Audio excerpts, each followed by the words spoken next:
Halo anak-anak ibu semuanya, apa kabar kalian? Nah, hari ini kita berjumpa lagi ya. Hari ini kita membahas mengenai teks pidato. Nah, anak-anak sudah pada tahu apa itu teks pidato? Nah, di sini Ibu kasih tahu kembali ya.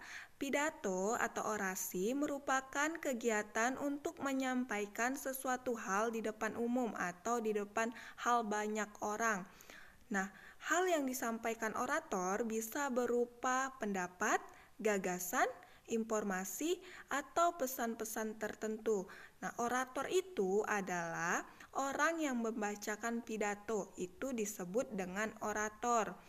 Nah, selanjutnya, pidato akan menarik apabila sang orator mampu menyampaikan isi pidato dengan yang pertama itu intonasi yang tepat, yang termasuk ke dalam intonasi yang tepat yaitu ada nada, tempo, jeda. Nah, dalam menyampaikan pidato itu tidak boleh terburu-buru, harus memiliki tempo, harus memiliki jeda, nadanya harus jelas. Nah, selanjutnya memainkan ekspresi. Nah, apa aja yang termasuk ke dalam ekspresi itu? Yang termasuk ke dalam ekspresi yaitu ada kontak mata dan gestur atau gerak tubuh. Nah, itu sangat perlu dilakukan dalam berpidato. Nah, selanjutnya yaitu struktur teks pidato.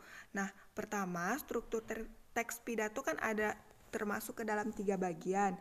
Ada pembuka, ada isi, dan ada penutup. Nah, yang termasuk ke dalam pembuka adalah yaitu pertama, salam pembuka. Nah, salam pembuka itu ada biasanya selamat pagi, siang, dan lain-lain tergantung situasi dan kondisinya saat dia menyampaikan pidato.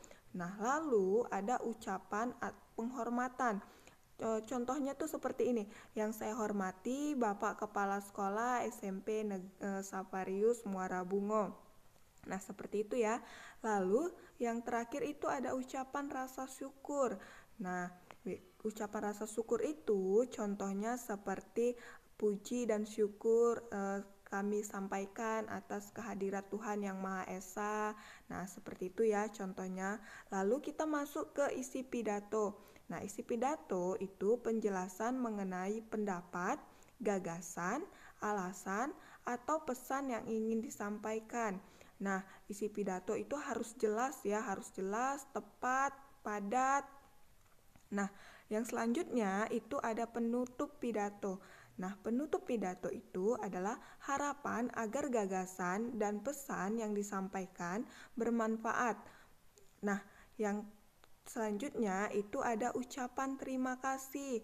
Nah, biasanya sebelum mengakhiri pidato, biasanya ada ucapan terima kasih. Nah, yang terakhir itu ada salam penutup. Nah, salam penutup itu seperti tadi salam pembuka. Selamat siang, selamat pagi, atau selamat tergantung situasi kapan dia menyampaikan pidato tersebut. Nah, selanjutnya itu macam-macam pidato. Nah, macam-macam pidato itu ada 4. Yang pertama itu yaitu metode impromptu atau serta-merta berdasarkan kebutuhan sesaat. Nah, yang kedua ada metode menghafal atau memorize. Nah, itu dipersiapkan dan ditulis, dihafal demi kata demi kata.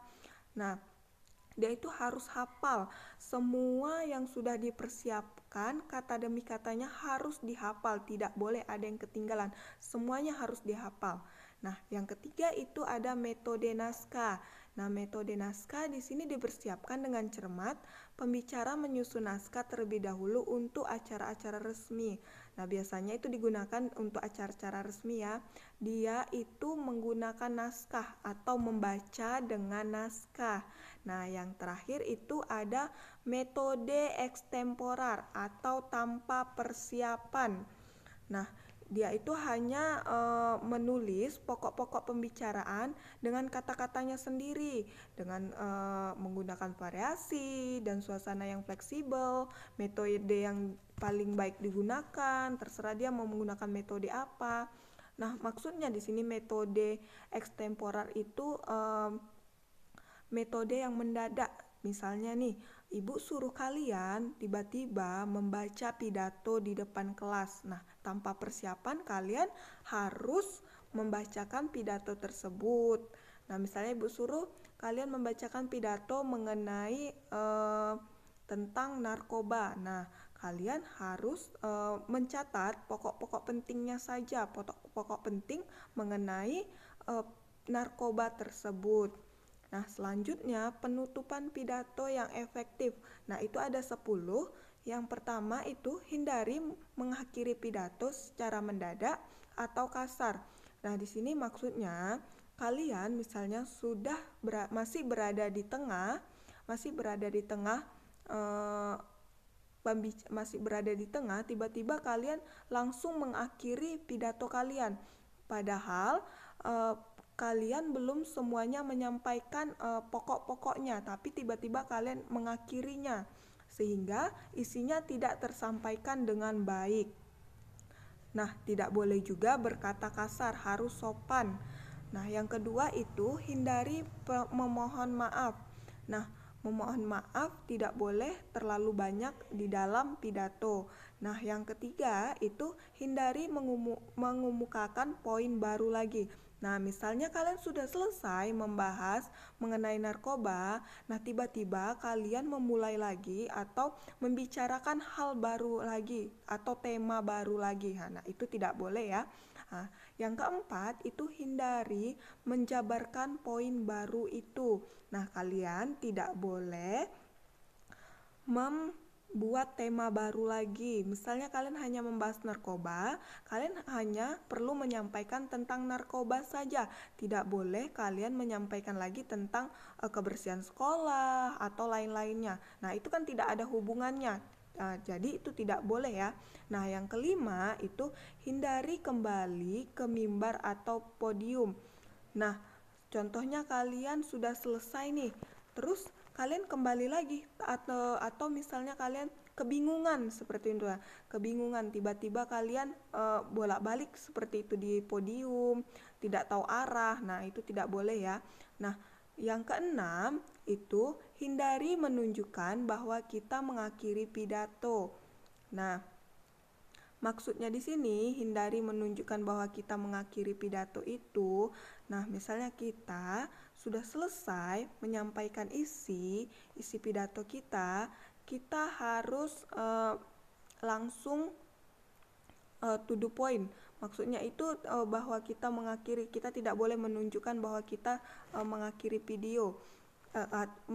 pidato itu secara mendadak. Nah, itu tidak boleh ya.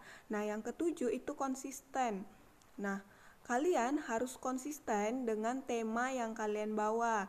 Nah, tidak boleh misalnya yang seperti Ibu contohkan tadi. Nah, misalnya kalian membawa tema tentang narkoba. Nah, tiba-tiba kalian lari dari luar jalur. Nah, kalian lari dari tema tersebut. Nah, itu tidak boleh, harus konsisten. Nah, selanjutnya itu yang kedelapan itu menggunakan kesimpulan atau pantun yang efektif dan menghafalnya.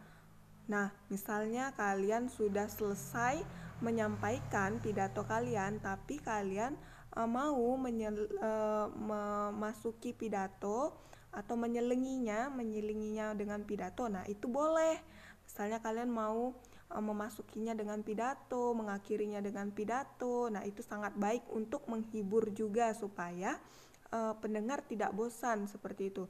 Nah, kesembilan, tingkatkan tempo pidato sedikit saat klimaks. Nah, maksudnya di sini tempo itu adalah nada atau intonasi kalian. Misalnya ada hal-hal yang paling penting di situ mau kalian sampaikan. Nah, kalian harus dengan tegas menyampaikannya sehingga mereka mendengarkan semua dan mereka tahu seperti itu. Nah, yang terakhir itu lakukan jeda sebelum memindahkan kontrol acara kepada ketua panitia atau pembawa acara. Nah, misalnya itu kalian mau mengakhiri atau mau memulai. Nah, kalian harus melakukan jeda, tidak boleh terburu-buru tadi. Kalian harus santai, tidak boleh nampak gugup, seperti itu. Nah, selanjutnya tujuan pembacaan teks pidato.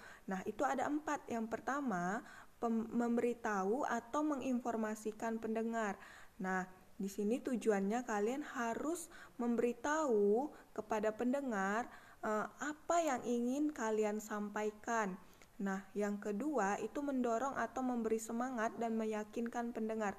Nah, kalian harus meyakinkan pendengar bahwa hal itu tidak baik dilakukan, contohnya, atau hal itu baik untuk dilakukan. Nah, di situ kalian harus tegaskan, harus meyakinkan pendengar bahwa itu baik atau bahwa itu buruk, seperti itu. Nah, yang ketiga itu menyenangkan dan menghibur pendengar.